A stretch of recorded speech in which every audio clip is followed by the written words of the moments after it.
The AP poll is sleeping on Utah football, and I'm going to tell you why on today's Locked On Utes. You are Locked On Utes, your daily podcast on the Utah Utes. Part of the Locked On Podcast Network. Your team every day.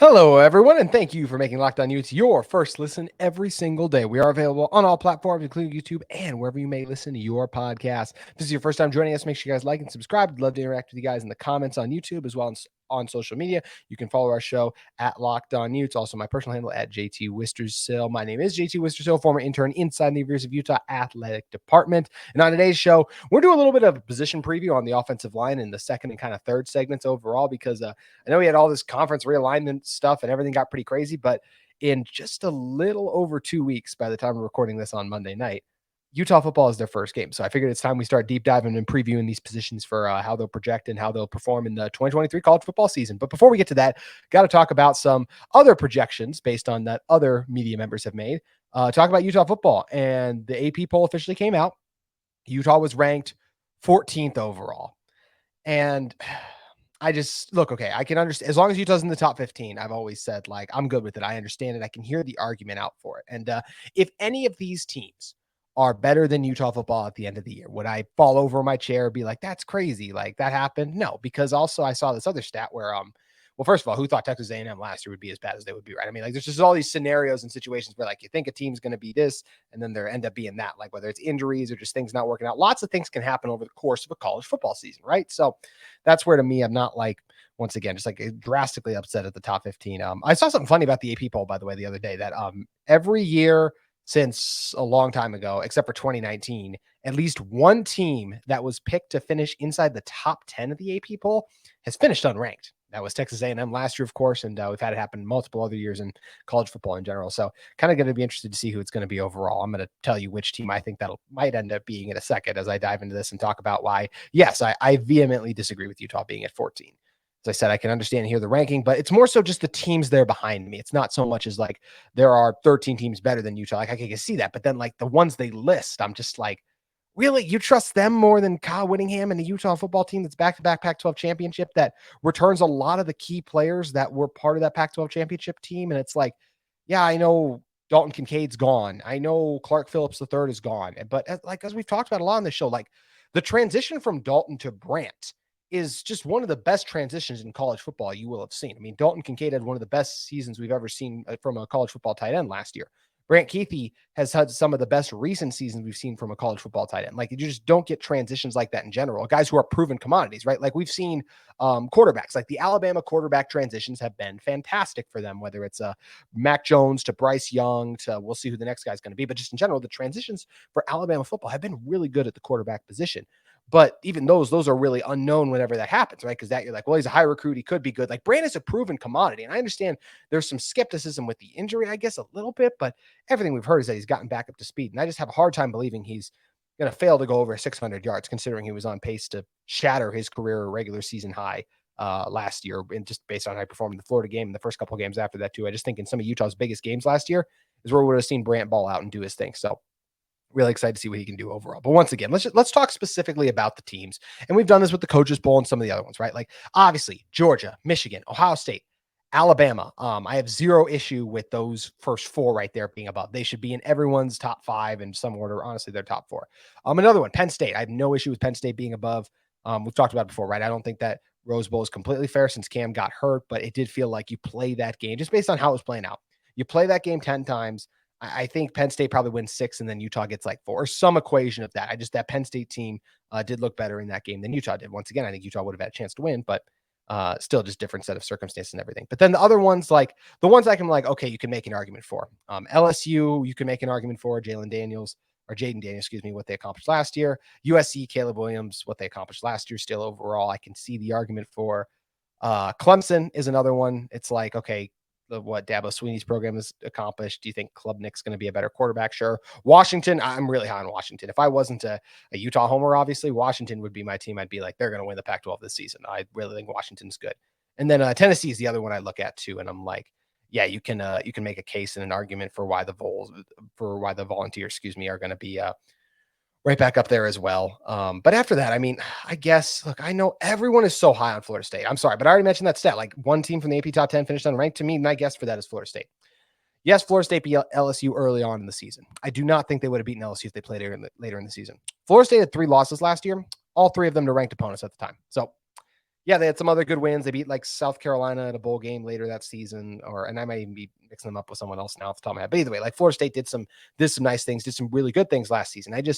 But there's still a lot of question marks there, right? Like Mike Norvell's teams. We haven't seen him get over the hump yet. Like that's a big thing to me. I want to see you get over the hump. I've seen Kyle Whittingham's team win Pac-12 championships now back-to-back seasons, and there's so many proven commodities returning. Once again, these other teams like a Florida State, you're projecting like, well, they took this step, so they're going to take the next step. Like they very well might, but like I'd rather be high on the team that's already done it overall. So that's just where with that one I disagree with pretty strongly personally. I know a lot of people really seem to like Florida State this year, but to me, it's once again, it's just like before Florida State's back, I want to see them be back. And speaking of waiting to kind of see how a team is before proclaiming them to be back, Texas. Why is Texas above Utah? Look, Bijan Robinson is gone. And last I checked, the replacement there is not like a Brant Keithy replacement. It could be a high recruit, it could be someone who is very productive and done some nice things. But like just thinking he's going to step in and fill the Bijan Robinson role, which is one of the best running backs we've seen college football the last couple of years. I just don't see that. Quinn Ewers, we've heard reports he's gotten better. We've heard reports he looks really good, right? They return a lot on both sides of the ball. This is a team that struggled to put together and win big games. And to me, when that happens, that can be a player's issue sometimes, just decision-making and poor standpoints. And of course, that can also be a coaching thing as well. And we know Steve Sarkisian has had a struggle in those close and tight games overall. So why would I trust Texas over a stable Utah football program that continues to do their thing overall? And just especially after what they did last year. And speaking of last year, Notre Dame's the other one I have an issue with. I still remember the Marshall loss, and I know like, oh, well, they improved over the course of the season. But like, yeah, can we see them do it over the course of a season? Can I see a Marcus Freeman team not suffer those bad tumbles and losses that Kyle Whittingham's teams under Cam Rising haven't suffered before? So I brought that up to someone today, and someone was like, well, what about the San Diego State game? That was Cam came in at halftime or whenever he got subbed in when the team was already really down, and they almost stormed back and won the game. Like with Cam Rising on this team, they haven't had bad losses, I would say. You look at Florida is by no means like an awesome loss, but it's week 1 of the season on the road in a completely different environment. You can excuse that one. Oregon, losing to them on the road, tough place to win. UCLA was really good last year overall. Oregon State, tough place to play. Those are the true. And then the Rose Bowl ones, you're playing really dang good teams. Like Utah doesn't lose bad games. That's what Notre Dame and Texas have continually lost. So to me, when you're just talking about this Utah football team, you're talking about a quarterback. And if some of the reason why Utah's 14 is Cam Rising's health, I get it. We still haven't heard a lot. We don't know if he's going to be good for the Florida game. Do I still think he is? Yeah, but we haven't heard a lot about it. So I understand the trepidation there by the voters overall. But just look at the totality of this team. You got a lot of really good, exciting running backs coming back who produced last year, 3 starters along the offensive line. Which we'll be talking about in a minute, of course, in the second segment. Your top pass catchers outside of Dalton Kincaid are back. You get Vele back, Money Parks. You even added a receiver through the transfer portal. And once again, I know it's projecting, but that's just, once again, that's why I listed the transfer guy third. I listed the proven guys who are really good and a part of a team that won a Pac-12 championship first. Defensively, you return loads of talent at all 3 levels. So to me, Utah belongs. I have Utah at 7 personally. I have no problem saying that. I just think what it said when Kyle Whittingham, the returning talent, I trust Cam Rising in the big games.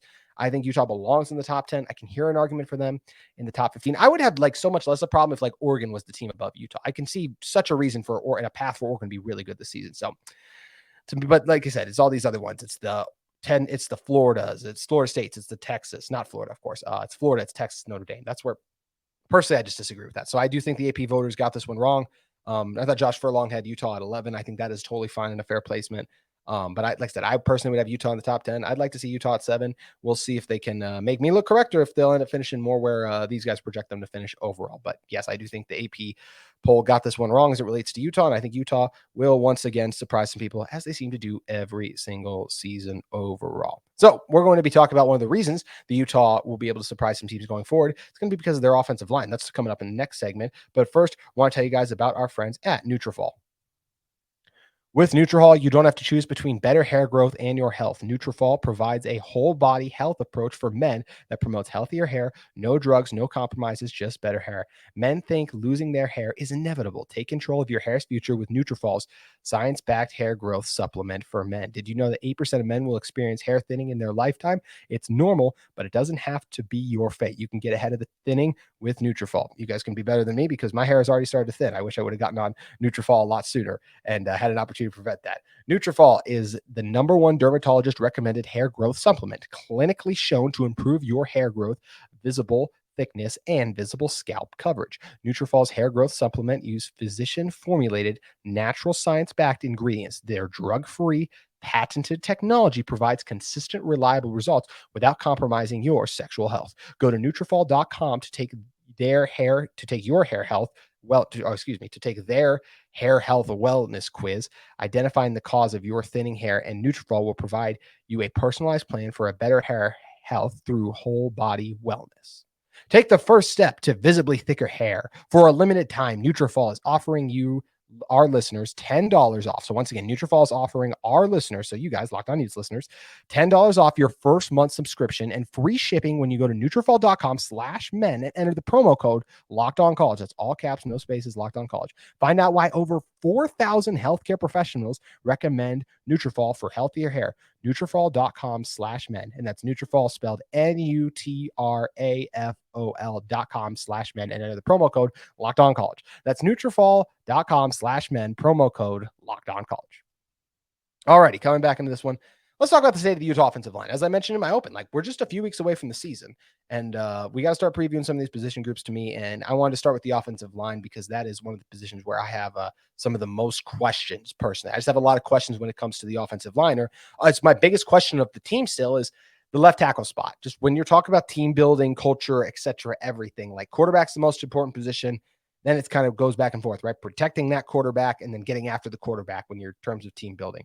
Love Utah's quarterback, obviously. I think their pass rush is trending in the right direction. Still not one of the strengths of this team, just with how inconsistent it was at times last year. But we'll talk about them more in the future. And then it's the offensive line. And I love that 3 starters are coming back on this offensive line. We'll talk about them in a second.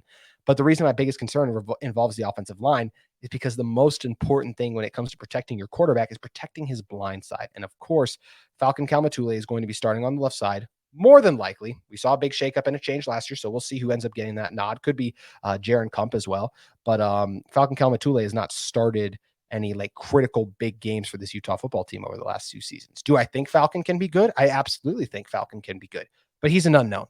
This is exactly this whole conversation I had last week about the Florida Gators receivers. You can like the Florida Gators receivers, but they haven't done anything yet. So it's not like you can be like, oh, they scare you or they're so outstanding. I think Falcon Kaumatule is going to do a good job at the left tackle spot. Do I know that? No. So it's going to be my biggest question mark / concern, one of them, because it's such a vital position that you want to be like, oh yeah, we feel great right there. I hope the coaches feel good about putting Falcon there. I'm almost positive they do. They see him every day.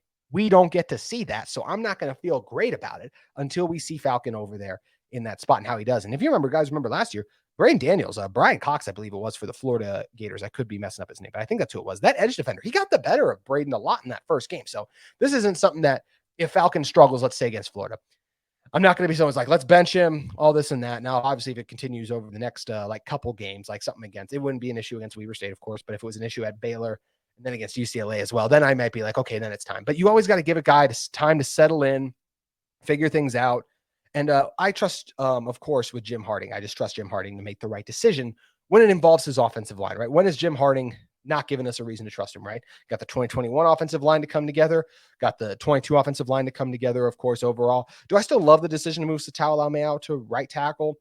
Not my favorite, but I think he was better at guard. But who am I to question? They won a Pac-12 championship last year. Satawa still earned first team All-Pro, or first team All Pac-12, excuse me, and is projected first team All-Pro actually on sites I believe I've seen. So Satawa's got a chance to do something special. But just going back to Falcon, I think he can be good. I like his size. That's the biggest thing I like about him. I just want to make sure he knows how to use it correctly. I think that's the reason he's obviously been this big for a while, right? He hasn't and because Braden Daniels has been in front of him as well. That's another big reason, obviously. But when you're talking about Satao Laumea overall, I mean, you're talking about a big guy in there who's going to be able to hold it down along the offensive line for this Utah football team in general. You're talking about a guy in Falcon Kaumatule overall, who is, I'm trying to look up some info on Falcon. There we go. 6'8", 304. Like, that's a big guy. Your edge rushers are going to have a hard time bull rushing him, but if they do get leverage on him, they'll be able to drive him back. Long arms. I like that to be able to keep edge rushers off. That's what I mean. I love, like, Falcon is what you tell me, like, what Falcon should be. I love it. I just want to see that if he's going to be that.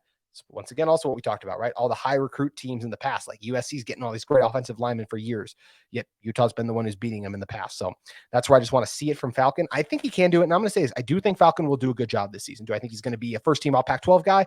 Second team even? Probably not, but I'm not going to rule it out. I think it could definitely happen. I didn't think Satawa was going to be a first team all Pac-12 guy at right tackle, and he was able to do it. So I like Falcon. I think he'll do good, but still the biggest question mark I have, just because it's like, I don't know that for sure. Rest of the offensive line, I feel really strongly about this. These four especially. I said this Utah team has 3 returning starters. It's kind of like 3.5, right? Because Johnny Maea played a lot last season, and whenever he was in there, just like the same thing when Paul Miley went in for Nick Ford in 21, offensive line didn't miss a beat. They did a great job. So I think Johnny Maea is going to do a great job for this Utah offensive line. I think he's going to be a really strong center for them. I think he's just going to be able to execute up front, be able to call out the blitzes, everything you need out of your center. I think Maea is ready for that role. And of course, I like the Keaton Bills and Satawa Laume. I mean, how can you not? Satawa, that showed a lot of growth over the course of the season at the right tackle spot, especially in pass protection. We know he's like the dude in the run game. Like, he gets after in the run game. We know he's a man amongst boys in the run game. But pass protection, it's just different protecting when you're on an island out there at right tackle, because you got Noah next to you on the right side versus when you're obviously a guard, you got your tackle and your center right next to you. It's a different kind of pass protection, and it is not an easy transition despite so I've heard some people in the past in the media be like, oh, it's easy to play like guard and tackle. That's a lot more complicated, I think, than a lot of people let it out to be overall. So I thought Satawa did a really good job in his first year. I think he's going to be even better this season. And I do think Satawa will make first team all Pac-12 again. Just like Keaton Bills should be a first team all Pac-12 guy. I mean, he's just so solid, right?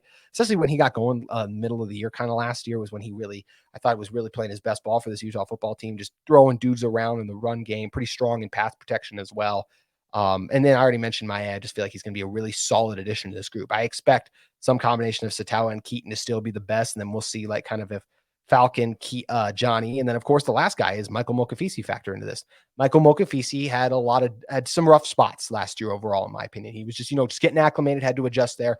If I thought Utah's offensive line was good, if you would have said, okay, amongst the starting offensive line, who would you classify as the weak link? I probably would have said Michael Mokafisi, but I also thought he showed a lot of in-season improvement from when you looked at some of those earlier games to later in the season. And I think this year he's going to be even stronger. He's already a really good run blocker. I just think in pass protection is once again where I want to see him take a step in the right direction. And I just think another offseason, another year comfortable starting. He knows he can do this now. The confidence will be higher.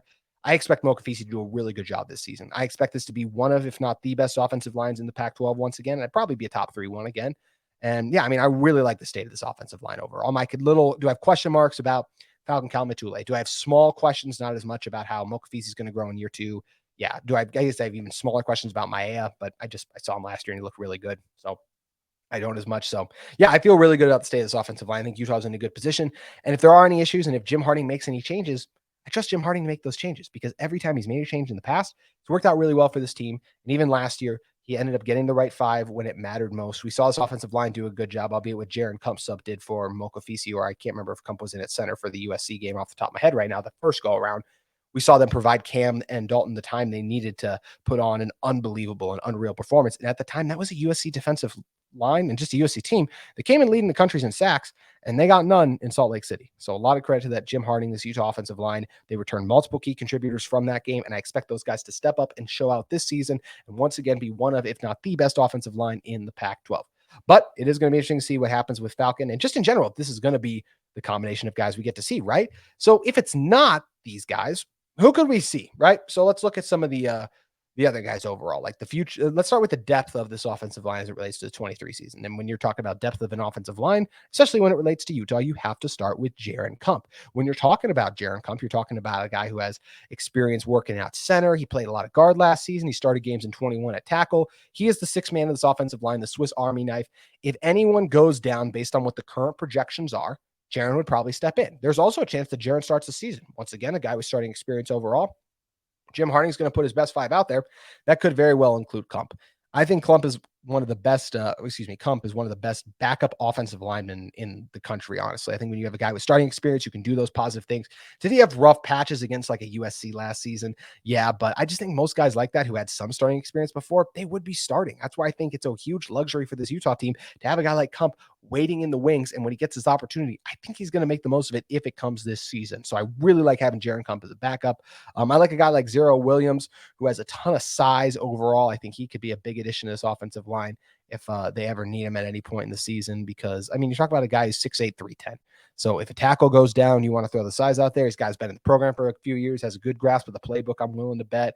I'm working with Jim Harding, so I bet the technique will be pretty strong as well. Could there be some growing pains just because, like Falcon, he hasn't played a ton? Absolutely. But I trust him, and I think he would do a really good job as well. So I like that you have Jaron Kump, the Swiss Army knife, can play all five. You get Zero, who could play kind of either tackle spot. And then you get a guy in Coley Ba'u, and I apologize for mispronounce his name, but I'm just going to call him Coley, who played a lot for Utah. Not a lot, but a couple opportunities for Utah at center last year. When Paul and Maya were both hurt, Coley came in. Once again, offensive line didn't miss a beat. So I definitely think there's a chance we could see some of Coley this year as well, depending on how they want to mismatch and kind of move around the offensive line. And I like Coley. I think this Utah offensive line would once again be outstanding if Coley stepped in at center, because that's what they were last year whenever he played at center. So I think Coley's got to be one of the best third centers in the country. I think he would start possibly at a lot of other programs in the country, and at the very least be one of the top backup centers overall. And he's going to be one of the top backup centers to potentially even third string, depending on what Jaron Kump's official like designation as a backup is. So either way, big fan of Fa'u, and just big fan of the depth this has. We talked about last year how deep Utah's offensive line was. I think it's the same thing this year. When you go 8 deep like they did last year, I think you feel really good about that. And I feel like this Utah offensive line does go 8 deep. And look, after this season, the reality of the offensive line position is you're going to lose some guys. But you know what's okay? You're also gaining some guys in terms of an extra year in the program, gaining experience, strength in order to get themselves ready to take a starting opportunity. And Utah has obviously recruited very well. When you look at Spencer Fano, one of the top in-crate state recruits last year, Caleb Lomu, one of the top offensive linemen kind of in the West, I believe, overall, just on the west side of the country. You're talking about two exceptional and elite offensive linemen. I would be shocked if Spencer Fano's not starting by this time next year. I think he already has his technique sound. He just needed a year to add strength. This is something we've talked about before. Offensive linemen, it takes them a lot longer to be able to acclimate to their position at the collegiate level than like a corner, where your speed can translate very early on. And just you have to get up to a certain size as an offensive lineman, strength, all of that. That usually takes a year. It's why you rarely see a year one starter along the offensive line. I don't expect Spencer to start this year, but I do think he'll have a really good chance to be one of Utah's starting offensive linemen come 2023. And I think Caleb will have a shot as well. He was the guy who isn't an early enrollee, so we haven't gotten our first look at him.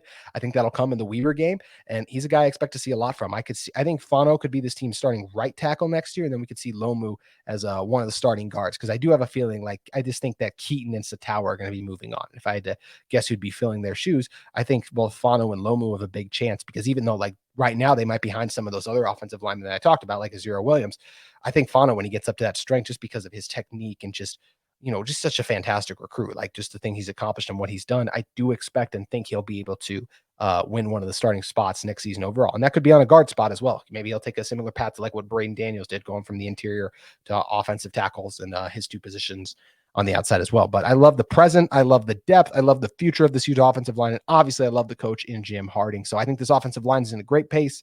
I think it can definitely be one of the strengths of this team. Even with my questions about left tackle, I trust in Jim Harding, and I think Falcon Kalmatuli is the right guy for that job. So I think he'll do a good job overall. So going to be interesting to see how this offensive line does. They'll be put to the test right away with a physical Florida Gators defensive front, and Florida still got that 400-pound nose tackle. So those guys working out so much in the offseason, moving all that weight, is going to pay off big for them come game one in particular. So going to be interesting to see how it all plays out, but I do like this Utah offensive line. So that's going to do it for today's edition of Locked On Utes. Thank you guys, as always, for making us your first listen every single day. Make sure you guys check out the Locked On Pac-12 podcast to learn more about the Pac-12 teams, and we'll be back with you tomorrow. We'll be talking about all the comments we get to hear from Kyle Whittgham at his media availability. That'll be on tomorrow's Locked On Utes. We'll see you then.